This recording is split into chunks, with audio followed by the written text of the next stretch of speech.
Hey everyone, today I'm going to teach you how to remove weekends on Monday.com. Let's jump right into it. First, open your web browser and go to Monday.com and log in with your credentials. Once you're logged in and can see your main dashboard, direct your attention to the upper right corner of the screen where you'll find your profile picture. Click on your profile picture to open the account menu. From the dropdown that appears, click on Administration. This will take you to the main configuration area where you can customize various settings for your Monday.com workspace.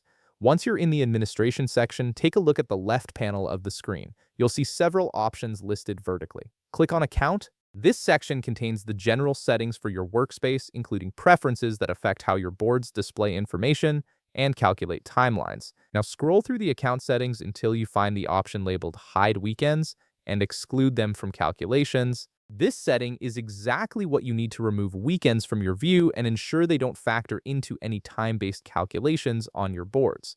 Once you locate it, click the circle beside this option to enable it. This will activate the setting and immediately apply the change across your entire workspace. And that's it. You've successfully removed weekends from Monday.com, which means your boards will now display only weekdays and your timeline calculations will exclude Saturday and Sunday. If this video helped you out, be sure to leave a like, subscribe, and I'll see you in the next one.